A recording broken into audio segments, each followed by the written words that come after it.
What's happening, everybody? Greg Ehrenberg here from Stokastic.com, and it is time to break down another UFC slate for tomorrow. Recording this on Friday, so talking about the Saturday slate that we have. Jailton Almeida in the main event against Jairzinho Rozenstruik, and not expected to be a massively competitive fight, especially not if you were looking at the betting odds. We have Rozenstruik is a massive underdog, got Almeida somewhere in the neighborhood, depending where you're looking, anywhere from like minus 500 to a minus 550 favorite. And it's an ABC card. So it's an earlier start tomorrow. We're going to have an earlier start time. So make sure you guys have your lineups locked and loaded early in the day just to make you aware of that. And of course, as per usual, we are sponsored by DraftKings Rainmakers here. And if you guys haven't checked out Rainmakers, they do have a totally free starters pack you could claim for their PGA product. We have a link for that below. You get to pick a stud golfer, and from there, you're going to get a handful of cards that you could use to build a lineup. And now, also, I had a really good Rainmaker slate last week. I'm going to pull up some of my results on screen, and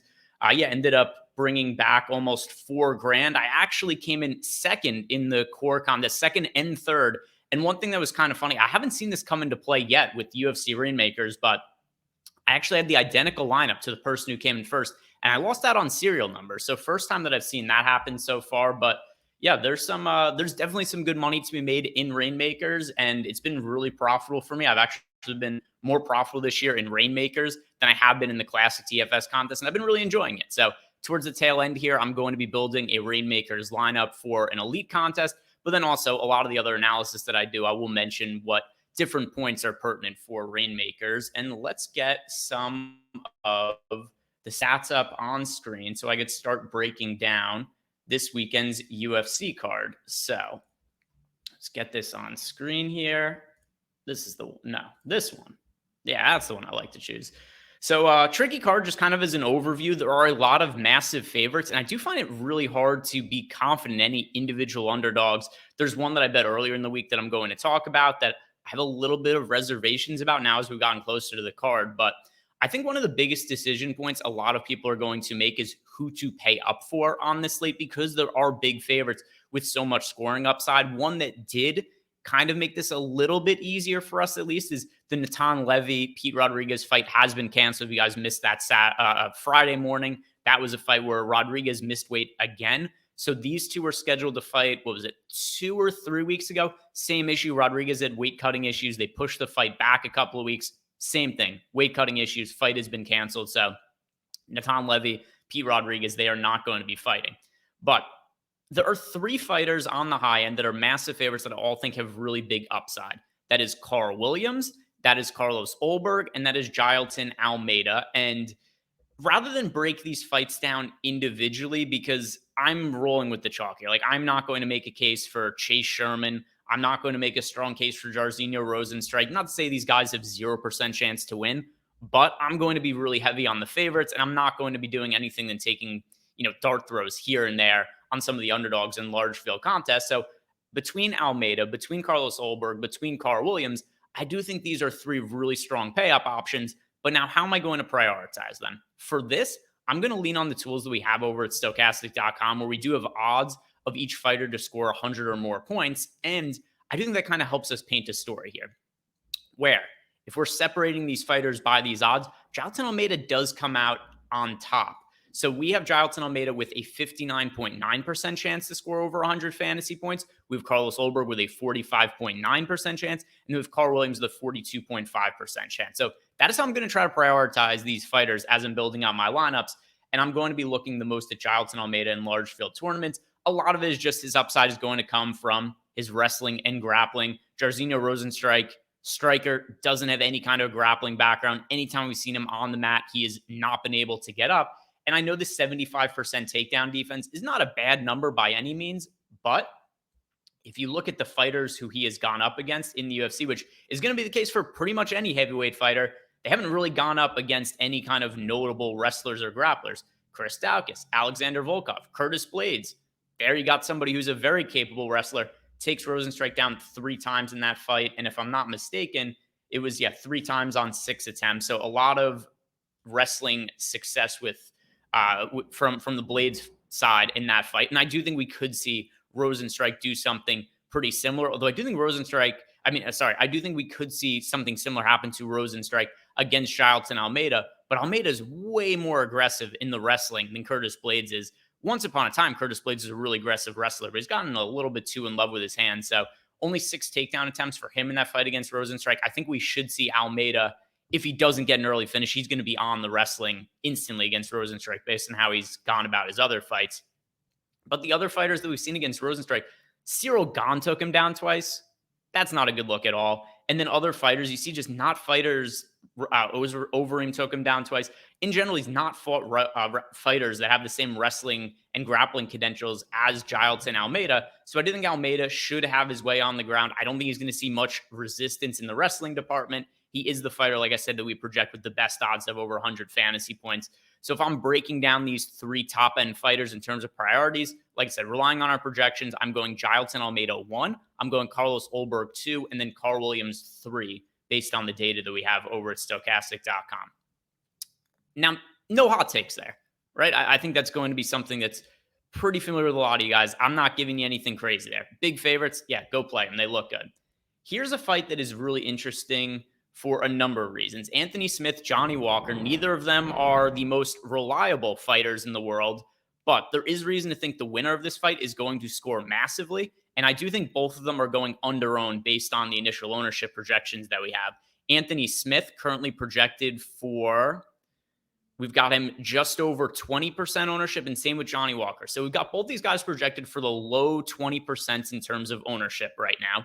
But if you look at the betting line for this fight, it is about minus 150 at the time I'm recording to finish inside 1.5 rounds. Considering where these two are priced, 8,200 and 8,000, it seems fairly likely to me that the winner of this fight is going to be on the optimal lineup. It's a fight that I love targeting really heavily in DraftKings. And then for Rainmakers purposes, I do think the winner of this fight is going to be pretty important for our builds. And I'm leaning more heavily towards the Anthony Smith side. I just think he has more paths to win this fight than Johnny Walker. Johnny Walker's pretty reliant on a quick knockout. And if he doesn't get that, I think Anthony Smith is going to find a way to get this fight to the ground. He could also win it on the feet, but I think the most likely outcome here is Anthony Smith gets this fight to the ground and ends up submitting Johnny Walker.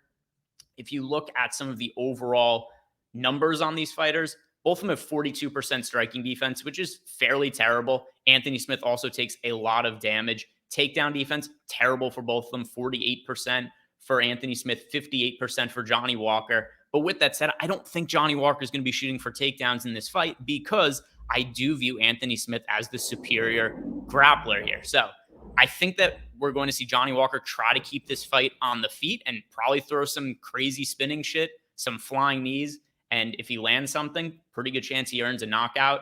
But I'm going to be heavier on the Anthony Smith side because I do think there's a path for him to win in the striking.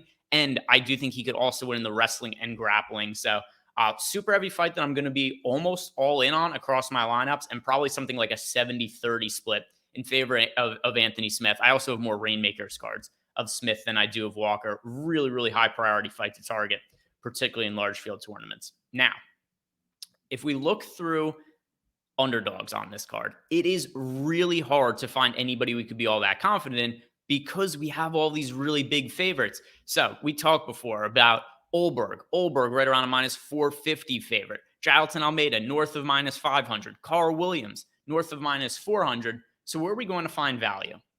I mentioned before there was an underdog I bet earlier in the week that I had some reservations about now. That is D-Rod, Daniel Rodriguez. I'm not a massive believer in Ian Gary, but the one thing that I've already bet D-Rod, you could bet him right now as wide as plus 250. There's a couple of books that have up on there. That is the best available line. So I have him at plus 200. So one of the reasons I regret is that a better number became available later in the week. The other thing, too, is that Daniel Rodriguez appeared to have a really difficult weight cut.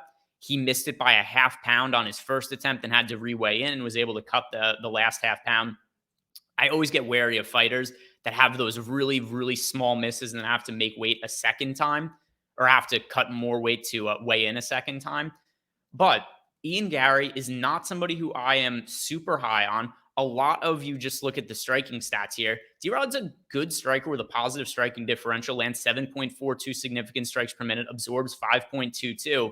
But the other thing, too, is I was just really unimpressed with Ian Gary, not just in a lot of his fights. He gets hit a lot, but also he got hurt pretty bad in the early going against Song Kanan. In the first round of that fight, Ian Gary got dropped and was nearly finished in the first round. He ends up rallying back. He wins the second round, then ends up finishing Song Kanon in the third. But that fight was a lot closer than it should have been. And D-Rod is a big step up in competition from Song Kanon. So the biggest concern I have here is just how much is Daniel Rodriguez going to be drained from this weight cut where he barely made weight and had to weigh in multiple times just to be able to make weight.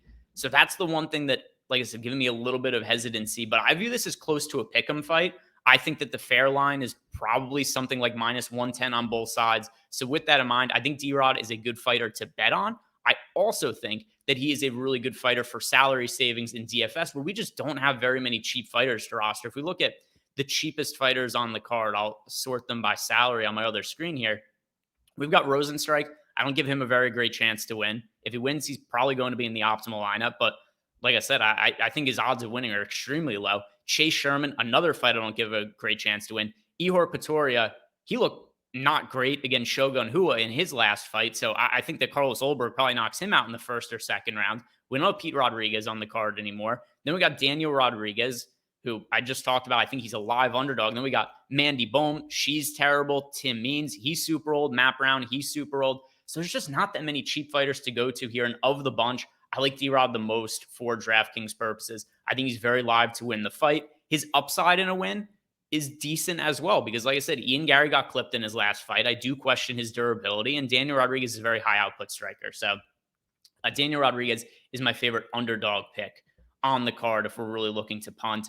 One other fighter that I'm going to take some chances on is Douglas Silva de Andrade, and I favor Cody Stamann to win the fight, but what happens if Douglas Silva de Andrade wins? It's probably a somewhat early knockout. Douglas Silva de Andrade, massive, massive power. The dude is built just like an absolute fire hydrant. He is strong. He hits really hard. And if you look at a lot of his fights, that's generally been how he's won. If he wins, it's typically been an early finish. And then if he doesn't get the fighters out of there early, he usually loses. And he's been in some tough matchups too.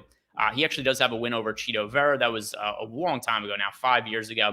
Recent fights, fought against Said Nurmagomedov, lost the decision.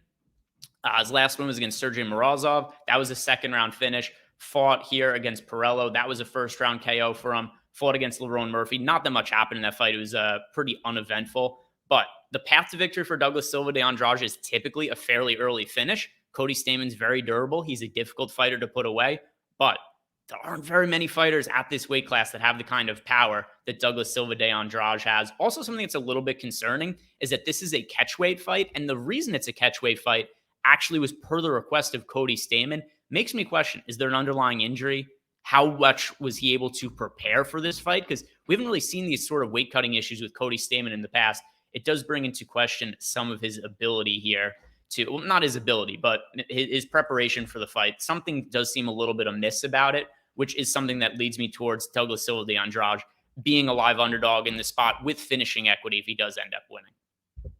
I don't really have too many other spots I love talking about where I have like really strong leans. If I just kind of run through the card, let's see, Morono against Tim Means. If this was a few years ago, I would have really liked Tim Means in this spot, but he's looked pretty weathered in his last couple of fights. So Morono, I think, is live for a finish in this spot, but I don't like Morono as much as the other pay-up options. Kind of the same thing, Court McGee against Matt Brown. Matt Brown also looked really old in his last fight against Brian Barberena. There's a chance this becomes a pretty fun, sloppy old guy fight, but there's other pay-up options I prefer to Court McGee. Already talked about Chase Williams and Chase Sherman and Carl Williams. Talked about Cody Stamann, Douglas Silva de Andrade, Ji-Yeon Kim against Mandy Bohm. I don't think the winner of this fight is going to score super well, so it's not one I'm all that interested in. And same, like Brian Battle, Gabe Green, both of them appear to be fairly durable. I'm going to be a little bit heavier on the Gabe Green side just because of the poor takedown defense of Brian Battle, which we saw become an issue for him in his last fight against Fakhretdinov. He was able to take him down 7 times. In a 3-round fight that went to decision, Brian Battle was only able to land 3 significant strikes just because he couldn't keep Fakhretdinov off of him. We have at times seen Gabe Green fairly aggressive with his wrestling.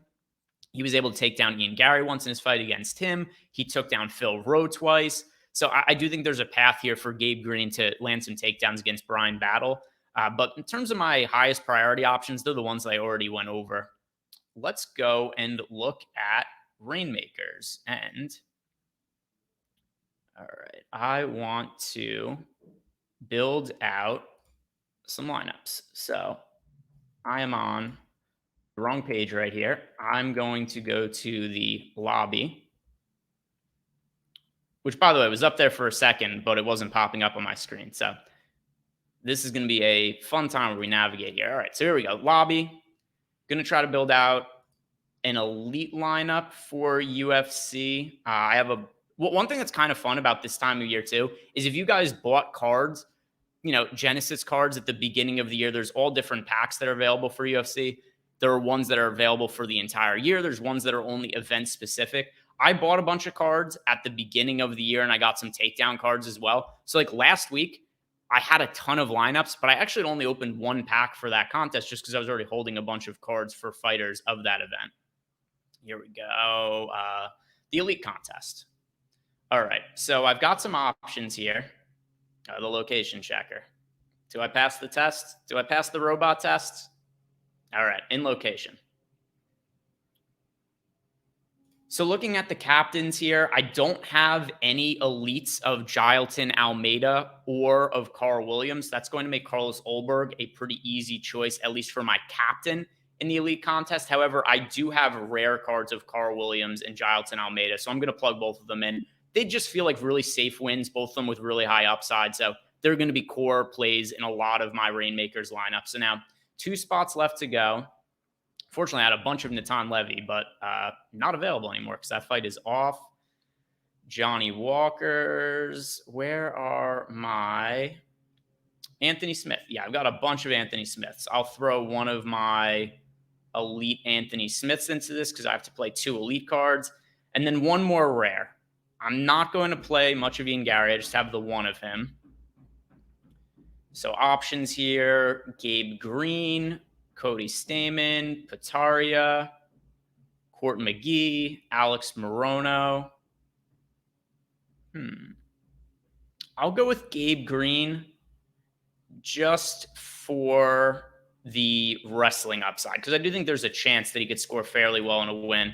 And actually, I only have elites of him. So I'm just going to turn the Anthony Smith elite into a rare because just lower rarity card. Then I could use one of the other Anthony Smiths to build another elite lineup where the payouts are better. So there we go. So this is a lineup I really like a lot here. I've got Carlos Ulberg, a lot of early finishing equity as my captain for the 1.5x spot. I've got Carl Williams and Jailton Almeida, who should be close to free squares. Then Anthony Smith, who I think is massive upside in a win. And then Gabe Green, a little bit more of a contrarian-ish type play. And I know that ownership doesn't mean quite the same in Rainmakers as other contests, but still, Gabe Green, I don't think he's somebody who people are going to make as a priority play in these kind of contests. So there we go. Submitted my first lineup of the week, and I'll be building a lot more of them before tomorrow comes around. If you guys have any questions for myself, we have our Discord channel, which is part of being a Stokastic Plus Platinum member. We sweat out a lot of the UFC events in there, and it's fun. It's one of my favorite channels that we have over at Stokastic. I do spend a good amount of time in there on Saturdays sweating out the bets. So if you have any questions for me, ask them there. If you have any other questions, also throw them into the YouTube comments. I try to check those out before the card starts. And other than that, guys, free content, the easiest way to help support the channel and help keep the content free, just liking the video and subscribing to the YouTube channel. And that does it for me. Hope you guys enjoyed tomorrow's fights. I hope you all win some money. Good luck. I'll be back here next week.